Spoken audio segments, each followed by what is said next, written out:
Hello students, welcome to my YouTube channel accounts by Munawwar Ali sir. आ channel पर ધોરણ 11 કોમર્સનું એકાઉન્ટનું assignment solution ચાલુ કર્યું છે। એની અંદર વિભાગ ઈમાં દાખલા નંબર પ્રકરણ 4નો પહેલો, બીજો અને ત્રીજો આ ત્રણ દાખલાના વિડીયો આ ચેનલ ઉપર છે। बराबर। आ दो दाखलो तमे न करियो होय तो पहला ते जोई लेजो, पछी आ विडियो जोवा माटे आवी जजो। आ लेक्चर में दाखला नंबर 4 और दाखला नंबर 5 आपने करवाना छे। दाखला नंबर 4 शुरू करिए। नीचेना व्यवहारो राकेशना आम नोंध लखो। बराबर। तो अपने खातु बनावानुं। राकेशना चोपड़े आम नोंध, तारीख, विगत, खापा, उधार रकम अने जमा रकम। चलो 2025 एप्रिल 3 रुपया 25,000 मकान खरीदी पेटे चेक थी चूकव्या। दलालीना 2500 चूकव्या। बराबर। चूकव्या शू चूकव्या? चेक थी साना? मकानना। अने दलालीना चूकव्या 2500। तो जे मकान आपणे चूकव्यू ने ए चेक थी छे अने दलालीना ए रोकड़ा थी छे। અને એક બીજી વાત તમારે યાદ રાખવાનું કે મકાન એ મિલકત છે અને કોઈપણ મિલકતનું કોઈપણ ખર્ચ થાય તો એ ખર્ચ જે છે ને એ ખર્ચ ન ગણાય, એ મિલકતમાં જ ગણી લેવામાં આવે। ખર્ચને મિલકતમાં જ ગણવામાં આવે, અલગથી ખર્ચ ન લખાય। તો એની આમનોંધ થશે કે મકાન ખાતે ઉધાર, કે મકાન આવ્યું આવે તે ઉધાર, મિલકત આવે તે ઉધાર, મકાન ખાતે ઉધાર અને તેના ચેક આપ્યા છે તો તે બેંક ખાતે અને દલાલીના રોકડા આપ્યા છે તે રોકડ ખાતે। રોકડા આપ્યા છે 2,500, ચેક આપ્યા છે 25,000 તો મકાનના થયા 27,500। દલાલી ખાતે ઉધાર એ થશે નહીં, દલાલી એ ખર્ચ છે પણ આ મિલકતનો ખર્ચ છે તો મિલકતનો ખર્ચ મિલકત તરીકે લખાશે, ખર્ચમાં ન લખાય। આ વસ્તુને યાદ રાખજો। મકાન ખાતે ઉધાર તે બેંક ખાતે તે રોકડ ખાતે। બાબત જેમાં લખાશે કે મકાન ખરીદીના ચેકથી અને દલાલીના ચૂકવ્યા તેના। આગળ વધીએ। 9 તારીખ 5,040નું કાપડ અંગત ઉપયોગ માટે, શાના માટે? અંગત ઉપયોગ માટે ખરીદ્યું અને ₹5,000નો ચેક ચૂકતેના હિસાબે આપ્યો। જો અંગત હોય ને અંગત તો એને ઉપાડ કહેવાય, એટલે આપણે ઉપાડ કર્યું છે અને કેટલા આપ્યા છે? 5,000 આપ્યા છે। बराबर। वस्तु थी 5,040 ने पण आप्या केटला? 5,000। उपाड़नी अंदर अंगत वपराशनी अंदर जेटला चूकवो ने ए बात ध्यान में राखवानी। जे मेन रकम है ए नहीं, क्यारे? ज्यारे अंगत होय त्यारे। तो केटला आप्या अंगत में? 5,000 आप्या। तो अंगत एटले उपाड़ थयुं तो लखवानुं उपाड़ खाते उधार। उपाड़ खाते उधार अने ते बैंक खाते चेक आप्या ने ते बैंक खाते। उपाड़ खाते उधार लखाशे 5,000, ते बैंक खाते 5,000। ओके। અને જે 40 રૂપિયા છે એ કસર લખાય પણ આમાં ન લખાય, કેમ કે આ ઉપાડ છે, અંગત છે, અંગતમાં કસર ના હોય। કસર ક્યારે હોય? ધંધાનું હોય ત્યારે। આ ધંધાનું નથી, આ અંગત છે, અંગતમાં કસર ન ગણાય। જે રકમ ચૂકવીને એ જ રકમ ગણાશે।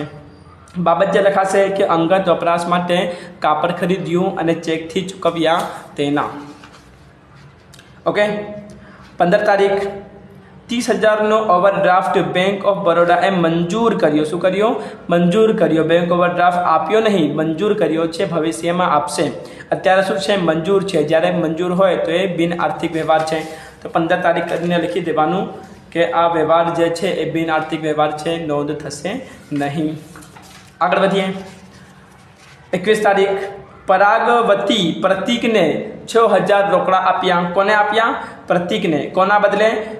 પરાગવતે। એટલે પગારના કહેવાથી આપણે શું કર્યું? પ્રતીકને ચૂકવ્યા છે રોકડા 6,000। કોને ચૂકવ્યા? પ્રતીકને। પ્રતીક શું બનશે? લેનાર બનશે। પ્રતીક શું બનશે? લેનાર। પણ આપણે જે પ્રતીકને આપ્યું ને એ રકમ આપણને કોણ આપશે? આપણને આપશે પરાગ। તો પરાગ બનશે આપનાર અને પ્રતીક બનશે લેનાર। લેનાર ખાતે ઉધાર, આપનાર ખાતે જમા। તો આમનો લખાશે પ્રતીક ખાતે ઉધાર તે પરાગ ખાતે। પ્રતીકને આપણે ચૂકવીશું અને પૈસા આપણને કોણ આપશે? પરાગ આપશે। 6,000। લેનાર ખાતે ઉધાર, આપનાર ખાતે જમા। બાબત જે લખાશે કે પરાગવતી પ્રતીકને ચૂકવ્યા તેના। આગળ વધીએ। 30 તારીખ અશોકના કહેવાથી દિલીપને 12,000નો માલ મોકલી આપ્યો। જ્યારે આપણે માલ મોકલીએ તો એ વેચાણ કહેવાય। તો આપણે માલ વેચ્યો છે, કોને વેચ્યો છે? દિલીપને વેચ્યો છે। તેમના વતી લારી ભાડાના 310 ચૂકવ્યા આપણે શું કર્યું છે 310 ચૂકવ્યા છે શાના લારી ભાડા આ લારી ભાડા આપણું નથી આ લારી ભાડા દિલીપનું છે તેમના વતી લખેલ છે ને આ લારી ભાડા દિલીપનું છે તો દિલીપ નો આ ખર્ચ છે આ લારી ભાડા આપણો નથી પણ આપણે શું કર્યું છે ચૂકવ્યા છીએ તો એની આમનો થશે દિલીપ લેનાર છે ને તો લખાશે દિલીપ ખાતે ઉધાર અને માલ જાય તો જેમાં વેચાણથી જાય છે તે વેચાણ ખાતે અને આપણું રોકડ જાય છે લારી ભાડાનું રોકડ જાય તે જમા તે રોકડ ખાતે વેચાણ છે 12,000નું રોકડ જાય છે 310 અને દિલીપમાં થશે 12,310 આનો મતલબ થાય છે કે આપણે દિલીપ પાસેથી 12,310 માંગીએ છીએ એમાંથી 12,000નું માલનું છે અને 310 એ લારી ભાડાનું છે જે આપણે ચૂકવ્યું છે તેના બદલે બરાબર એ લારી ભાડું ખાતે ઉધાર આપણે કરવાનું નહીં એ આપણો ખર્ચ નથી એ દિલીપનો ખર્ચ છે આપણે શું કરવાનું દિલીપ ખાતે ઉધાર તે રોકડ ખાતે દિલીપ પાસેથી રોકડ લેવાના 310 અને દિલીપ પાસેથી માલના લેવાના 12,000 ઓકે સમજી ગયા સમજમાં આવ્યું હોય તો વિડીયોને લાઈક કરી નાખજો શેર પણ કરી દેજો અને જો ના ખબર પડી હોય તો આ ફરી વિડીયો જુઓ સમજમાં આવી જશે બરાબર કુલ સરવાળો કરવાનો સરવાળો થશે 50,810 50,810 દાખલા નંબર 4 પૂર્ણ થાય છે આગળ વધીએ દાખલા નંબર 5 ઉપર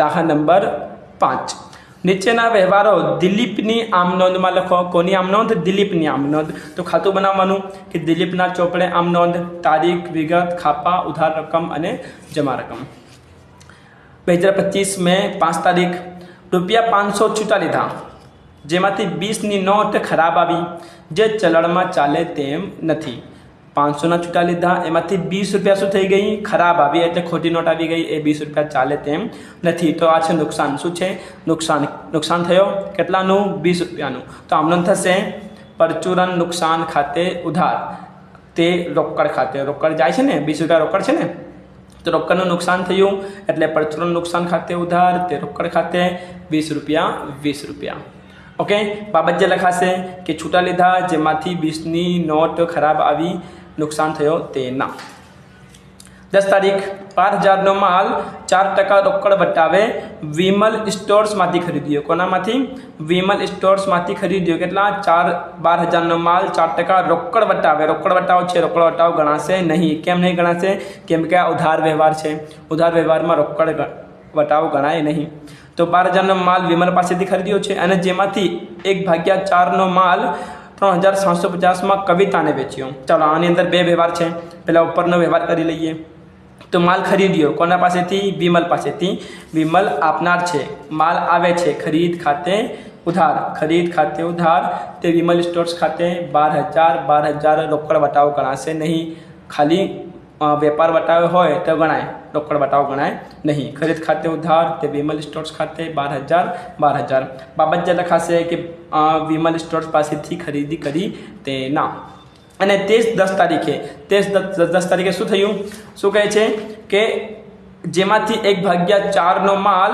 3,750માં કવિતાને વેચ્યો કોને વેચ્યો કવિતા લેનાર બનશે કવિતા ખાતે ઉધાર અને માલ વેચ્યો માલ જાય તો જમા તે વેચાણ ખાતે કેટલો માલ વેચ્યો 1/4 એટલે કે 12,000ના શું કરવાના 12,000 ગુણ્યા 1/4 તો કેટલા આવ્યા 3,000ના શું કેટલાના માલ હતા 3,000ના પણ એને વેચ્યું કેટલામાં એને વેચ્યું સાફ લખેલ છે અહીંયા 3,750માં વેચ્યું બરાબર તો આ 3,000 અત્યારે કામનું નથી પછી કામ આવશે અત્યારે શું કહે છે કે 3,750માં માલ વેચ્યા કેટલો માલ હતો 3,000નો માલ 3,750માં વેચ્યું કવિતા ખાતે ઉધાર તે વેચાણ ખાતે બાબત જે લખાશે કે કવિતાને માલ વેચ્યો તેના બરાબર માલ કેટલાનો છે 3,000નો કેટલામાં વેચ્યા 3,750માં આગળ વધીએ 16 તારીખ કવિતાએ ₹625નો માલ નમૂના મુજબ ન હોવાથી પરત કર્યો જે આપણે વિમલ સ્ટોર્સને પરત કર્યા કવિતાએ માલ પાછો મોકલ્યો કેટલાનો 625નો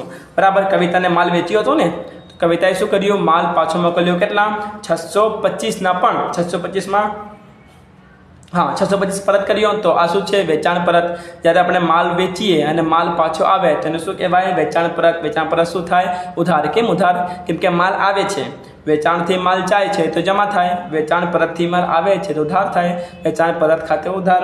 અને અહીંયા આપનાર કોણ છે? કવિતા છે. આપનાર ખાતે જમા, વેચાણ પરત ખાતે ઉધાર, તે આપનાર કવિતા ખાતે 625. અને પછી શું થયું? આપણે એ જ માલ શું કર્યા? આપણે વિમલ સ્ટોર્સને પરત કર્યા. કોને પરત કર્યા? વિમલ સ્ટોર્સ. વિમલ સ્ટોર્સ પાસેથી આપણે ખરીદી કરી હતી, યાદ છે?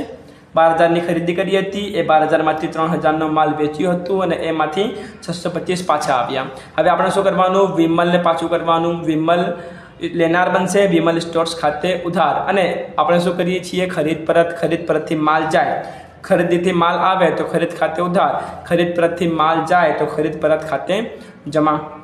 પણ રકમ કેટલી આવશે? તો રકમ જુઓ. પહેલાં જ્યારે આપણે કવિતાને માલ વેચ્યું તો એ કેટલાનો હતો?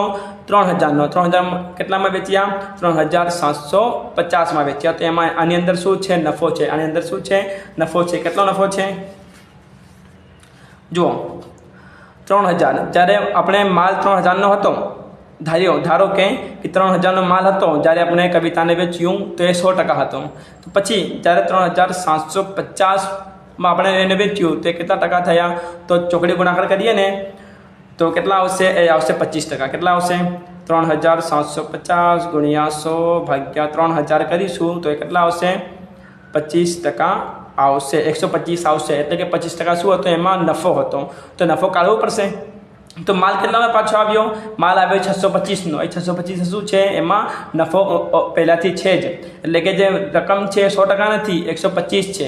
100% છે મૂળ રકમના અને 25% નફા પણ એની સાથે જ છે. બરાબર. તો આપણે શું શોધવાનું? મૂળ રકમ શોધવાનું. એ કેટલું રહેશે? 100% રહેશે. 125માં 625 તો 100માં કેટલા? તો 100 ગુણ્યા 625 ભાગ્યા 125 તો કેટલા આવશે? તો આવશે 500. એટલે જ્યારે આપણે ખરીદી પરત કરીશું ને તો રકમ કેટલી હશે? એ રકમ હશે 500. બરાબર.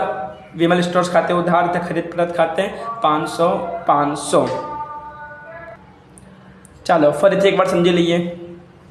આપણે ખરીદી કરી કોની પાસેથી? વિમલ પાસેથી. કેટલાનો હતો માલ? 12,000નો હતો. અને એ જે માલ હતો એમાંથી 1/4 માલ એ કેટલાનો છે? 3,000નું છે. એને શું કર્યા? વેચ્યા. કોને વેચ્યા? કવિતાને. કેટલામાં? 3,750. આની અંદર કેટલો નફો ઉમેર્યો? આની અંદર નફો ઉમેર્યો છે 25%. કેટલા નફા ઉમેર્યા છે? 25% નફા ઉમેર્યો.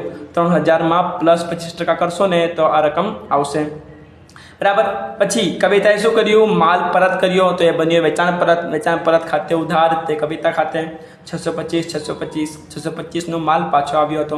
અને આ 625ની અંદર એ જ માલ આપણે શું કર્યું? વિમલને પાછું આપ્યું. તો વિમલ સ્ટોર્સ ખાતે ઉધાર, તે ખરીદ પરત ખાતે. પણ આ જે 625 માલ આપણને પાછો મળ્યો એમાં નફો સાથે હતો. કેમ? કે મેં કવિતાને જ્યારે વેચ્યા તો એમાં 25% નફો હતો. તો માલ પરત આવ્યો તો એમાં 25% નફો હોય ને. અને નફાને આપણે જ્યારે વિમલ સ્ટોર્સને પરત કરીએ ત્યારે નફો કાઢવો પડે, એમાં અલગ કરવું પડે. એ નફા કેટલો છે? 25% છે. તો 625માંથી 25% અલગ કરવું પડે ને. તો એની ગણતરી કેવી રીતે થશે? એની ગણતરી થશે આવી રીતે કે 125%માં એ રકમ કેટલી છે? 625 રૂપિયા છે. તો 100%માં એ રકમ કેટલી હોય? આવી રીતે ગણતરી થાય, ચોકડી ગુણાકાર થાય. તો કરવાનું 100 ગુણ્યા 625 ભાગ્યા 125 તો એ રકમ આવશે 500. એટલે આપણે કેટલા પરત થશે? આપણે પરત કરવાના છે 500. કેટલા પરત કરવાના? 500. વિમલ સ્ટોર્સ ખાતે ઉધાર, તે ખરીદ પરત ખાતે 500. વેચાણ પરતમાં હતા 625, વેચાણમાં હતા 3,750 અને ખરીદીમાં હતા 12,000. બરાબર. ચલો છેલ્લો 21 તારીખ. રાજવી લિમિટેડના શેર નંગ 100 દર 140ના ભાવે વેચ્યા. શું વેચ્યા? શેર વેચ્યા. બરાબર. દલાલીના 3% ચૂકવી, મળેલ ચેક બેંકમાં ભર્યો. આની અંદર બે વ્યવહાર છે. પહેલો છે વેચાણનો અને પછી છે દલાલીનો. જ્યારે આપણે વેચીએ તો આપણને પૈસા મળે અને પૈસા શેનાથી મળ્યા? ચેકથી મળ્યા. શેના મળ્યા? ચેકથી. મળેલ ચેક બેંકમાં ભર્યો. તો આ છે આવક. શું છે? આવક. શાના વેચાણના? શાના વેચાણના? શેરના વેચાણના. તો પૈસા મળશે. તો આમનું થશે 21 તારીખ. બેંક ખાતે ઉધાર, પૈસા આવ્યા અને શું ગયું? શેર ગયું. શેર કયો છે? તે રાજવી લિમિટેડ શેર ખાતે. શેર એ મિલકત છે. મિલકત જાય તો જમા. અને પૈસા મળે છે, બેંક ચેક મળે છે બેંક ખાતે ઉધાર, તે રાજવી લિમિટેડના શેર ખાતે.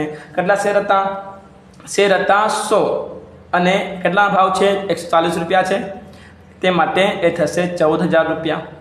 ઓકે, તો બાબત જે લખાશે કે બેંક રાજવી લિમિટેડ શેર વેચ્યા તેના, અને પછી શું કહે છે કે એના શું છે 3% દલાલી છે. દલાલી આપણો શું છે ખર્ચ છે. દલાલી શું છે ખર્ચ. ખર્ચ ખાતે ઉધાર એટલે કે દલાલી ખાતે ઉધાર, અને એમાં શું આપવું પડે રોકડા આપવા પડે, તે રોકડ ખાતે.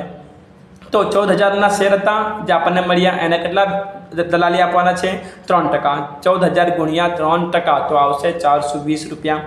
તો દલાલી ખાતે ઉધાર, તે રોકડ ખાતે 420. બાબત જે લખાશે કે શેર વેચાણના દલાલી ચૂકવ્યા તેના.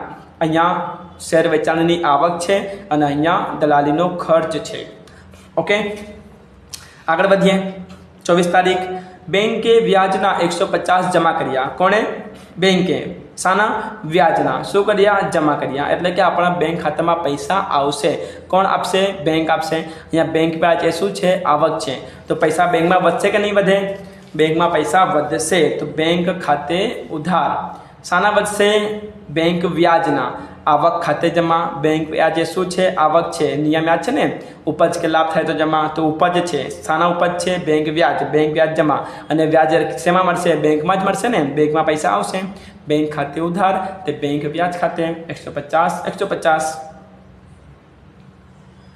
બાબત જે લખાશે કે બેંકે બેંક વ્યાજના જમા કર્યા તેના.